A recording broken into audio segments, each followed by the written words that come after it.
ጦርነትን በተመለከተ ትነጋገራላችሁ ወይ? አሁን የደህንነት አማካሪ ነበርክ አይደለ?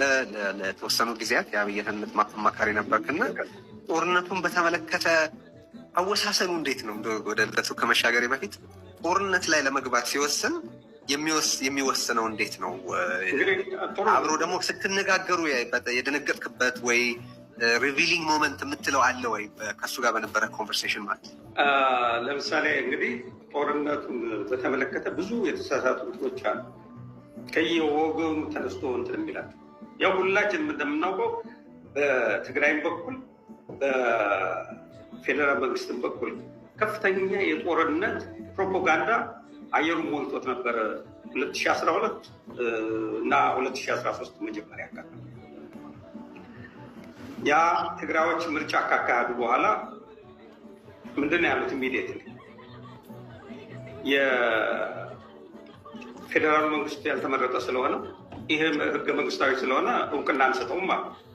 ከመስከረም 30 በኋላ ከመስከረም 30 የፌዴራል መንግስቱ ወዲያው ምንድን ነው የወሰደ?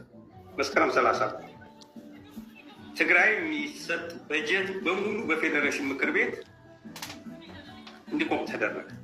አሁን ይህ በጀት ሲቆም ምክክር አልተደረገበት። እኔ የፌዴሬሽን ምክር ቤት አባል ነበርኩ፣ ያለ የክልል ምክር ቤት አባል ስለ አስታውሳለሁ።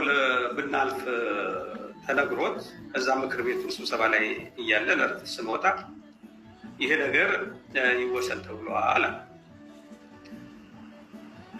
እንዲቆም ፌዴራል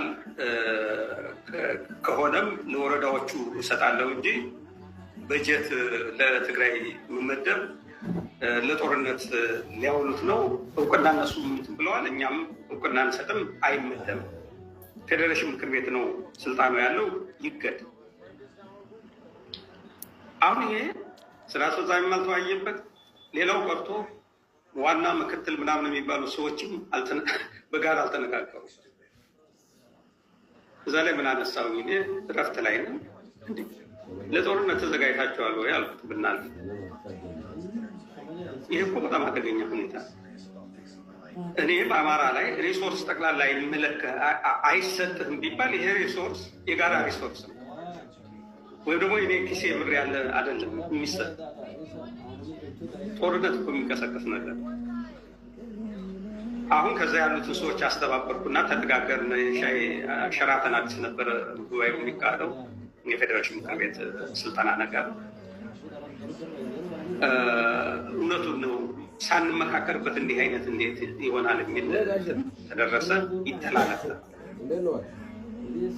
እኔ ወደ ደሴ መጥበት ነበርም አንድ ነገር ነበር ህርብኝ ከሳት በኋላ ደሴ ስደርስ በሚዲያ ሰማሁት። ያ ውሳኔ ፓርቶስ ምን ማለት ነው?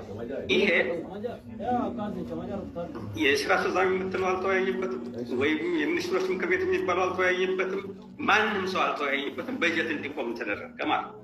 ይሄ በጀት እንዲቆም ሲደረግ ቀጥሎ ኋላ ይሄ ምንድን ነው? ጦርነት ነው ራሱ። ለእኔ ሪሶርስን የራስህን የጋራ ሪሶርስን ለአንተ የሚደርስን ሲከለከል ጦርነት ከመቀስቀስ ሌላ ትርጉም እንሰጠዋለን። በመቀጠል ሁለተኛ ስብሰባዎቹ ተካሄዱ። ማለት የጸጥታ ምክር ቤት የሚባለው ለመጀመሪያ ጊዜ እንትን ያለው በዛው ጥቅምት ወር ነው። በዛው ተከታታይ ነው። ጦርነቱ ሊነሳ 2 ሳምንት ወይ እንደዚህ ሲቃል በዚህ ጊዜ ምንድን ነው መከላከያ ሪፖርት እንዲያቀርብ ተደረገ። የትግራይ ሁኔታ እንዴት በሙሉ እዛ የመከላከያ ኤታማዦር ሹሙ አደም መሐመድ ነው። ብርሃኑ ጁላ ምክትል ነው። የመከላከያ ደህንነትንም ብርሃኑ ነው የሚመራው። ፌዴራል ፖሊስ አዛዥ፣ የደህንነት ኃላፊ የመሳሰሉት እነዚህ ሁሉም ይመለከታቸዋል። ቀረበ። የትግራይ ኃይሎች ምንድን ነው እያደረጉ ያሉት? ሁኔታው ይቅራል። ኦፕሬሽን እቅድ ነው አዘጋጅ ተብሎ ቀድሞ ተነግሮት ነበረ ለአደም እዛ ስብሰባ ላይ እንደሰማ። ኋላ አደም አቀረበው።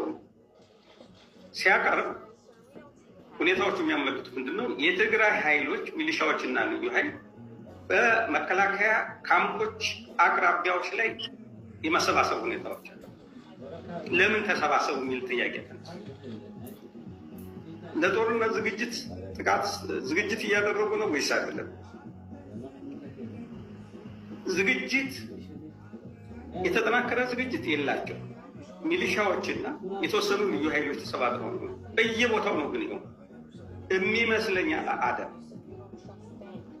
ከስጋት የመነጨ በብሔር ኮታ የታደሉት ፊልድ ማርሻልነት አይደለም፣ ሰብ ስፔሻሊነት፣ ኒውሮሎጂስትነት፣ የአእምሮ ሐኪም መሆን፣ የነርቭ ሐኪም መሆን፣ የልብ ሐኪም መሆን፣ የህፃናትና የበርካታ ነገሮች እንትን ላይ በጣም ደክመህ ለፍተህ በስንት መከራ ያገኘኸውን ልክ እንደ ካድሬ ጠበል የሚረጭ ይመስል መተህ ሪቮክ እናደርግባችኋለን። ይሄ እኮ ለብርሃኑ ጁላ የሰጠው ፊልድ ማርሻልነት እኮ አይደለም። ይሄ በከፍተኛ ዋጋ ተከፍሎበት ቤተሰብ ኢንቨስትድ ሆኖበት ሀገር ኢንቨስት አድርጎበት ማህበረሰብ ኢንቨስት አድርጎበት እነዚህ ግለሰቦች በግል ጥረው እንጂ በብሔራቸው ያመጡት የሙያ ክህሎትና ክብር አይደለም። ታማኝነታቸው ለሙያቸው ለህዝባቸው ነው። የፖለቲካ ካድሬና መጫወቻ አይደሉም። እነዚህ ልጆች እንዴት ነው ልታስፈራራ የምትችለው? ሙያችሁንና የሙያን ፍቃዳችሁን እነጥቃችኋለን። መማርም አትችሉም፣ መስራትም አትችሉም። እንግዲህ ወታደሮች ሀገር ሲኖራቸው ሀገር ወታደር ሲኖራት ሳይሆን ወታደሮች ሀገር ሲኖራቸው የምትሰማው ነገር ነው። አንሙቴ ሀገር የወታደሮች ስትሆን ኮምፕሊትሊ ከነሱ ከሚጠይቁት ጥያቄ የተነጠለ ጥያቄውን የማይመስል ህዝብን የማይመስል ሀገርን የማይመስል ምላሽ እና እንዲህ አይነት ንግግሮችን ስትሰማ በጣም ያሳዝን ነው። ነገራችን ላይ ቀደም እንዳልከው ግን አንተ እንደዚህ አይነት ነገሮች እነዚህ ማህበረሰብ ክፍሎች ይሄንን የማህበረሰብ ክፍል ወይንም እነዚህ ሙያ ባለሙያዎችን ሊያስቆማቸው ይችላል ወይ ነው? አንሙት ይወለ ኢትዮጵያ በታሪኳ እጅግ አፋኝ የሚባለው አይነት ሁኔታ ውስጥ ያለችበት ወቅት ነው። አይነው መንግስቱ በጣም ደካማ እንደሆነ፣ ግን የአፈና መዋቅሮቹን በኋላ በዝርዝር እንመጣባቸዋለን። አንሙት እነዚህ ሁሉ የአፈና መዋቅሮች በዛ ላይ ጦርነት በዛ ላይ በማህበረሰብ ውስጥ ያለው ሶሻል ትረስት በህዝብ ለህዝብ መካከል ያለው መተማመን በእንደዚህ አይነት ዝቅታ ውስጥ ባለበት በዚህ ወቅት እነዚህ ሰዎች ይሄንን አይነት ንቅናቄ ማድረግ የቻሉበት አቅም አለ። በተራ ማስፈራሪያዎች የሚመለሱ ናቸው ወይ? ኢዝሊ ባክ ኦፍ ማድረግ ቢችሉ ኖሮ ለ5 ዓመት ኮንሲስተንትሊ እንዴት ጥያቄያቸው ሊቀጥል ይችላል? አንሙት